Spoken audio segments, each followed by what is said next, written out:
বিদ্যুৎ সাশ্রয়ে মসজিদে এসি বন্ধ না করে কারেন্টের মন্ত্রী, আমি আপনাকে বলতে চাই, মসজিদে কারেন্টের বিল হয় মসজিদ কমিটির টাকায়, আর আপনারা যারা মন্ত্রণালয়ে বড় বড় অফিস আদালতে বসে বসে আরামে 24 ঘন্টা এসি নিচে বসে আরামের হাওয়া খাচ্ছেন, আপনাদের কারেন্টের বিল হয় আমাদের মতো মানুষের কষ্টের ব্যাড ট্যাক্সের টাকা। সে কথা ভুলে গেলে চলবে না। শুধু মসজিদের জন্য আইন, মসজিদ হচ্ছে কি আল্লাহর ঘর, এখানে মুসল্লিরা আসবে, তারা নামাজ রোজা পড়বে।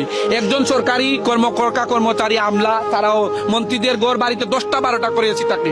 যদি এসি বন্ধ করতে হয় শুধু মসজিদ নয়, এই সরকারি কর্মচারীদের বাসাতেও এসি বন্ধ করা হোক। জ্বালানি এবং বিদ্যুৎ খাতের বিশেষজ্ঞরা বারবার সরকারকে সতর্ক বার্তা দেওয়ার পরও তারা গলা ফাটিয়ে বলেছিলেন দেশে নাকি জ্বালানি বিদ্যুতের কোনো সংকট নেই, দেশ নাকি এখন জ্বালানি বিদ্যুৎ উৎপাদনে বিশ্বে 1 নম্বর। তাহলে আজকে কেন ঘোষণা আসলো ডিজেল ভিত্তিক বিদ্যুৎ উৎপাদন কেন্দ্র এখন বন্ধ, পেট্রোল বন্ধ থাকবে সবাই একদিন, নিয়মিত লোডশেডিং হবে 3-4 বার। আমার এই প্রিয় মাতৃভূমিটাকে তিলে তিলে ধ্বংস করে দিচ্ছে এরা।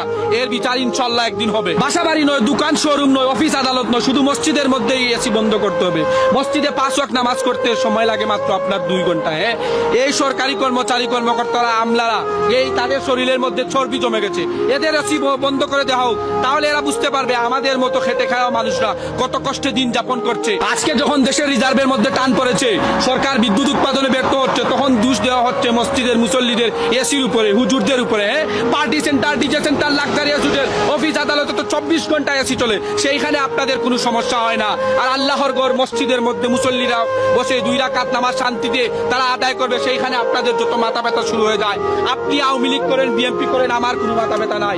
আপনি ইসলাম মানেন কি না মানেন তাতেও কিন্তু আমার কিন্তু মাথা ব্যথা নাই। আমার মাথা ব্যথা এক জায়গাতেই, আপনি যদি আমার মসজিদ, আপনি যদি আমার রাসূল, আপনি যদি আমার ইমান নিয়ে কথা বলেন, তাহলে I am the last person. আপনি আমাকে জেলে নিবেন না ফাঁসির কাস্টে চড়াবেন, তাতে আমার দ্বিধাবোধ নাই। আমি মৃত্যুর আগ পর্যন্ত আমার ধর্ম ইসলাম এবং অন্য ধর্মকে সম্মান করে আমি এই জালিমদের বিরুদ্ধে প্রতিবাদ করে যাবো ইনশাল্লাহ।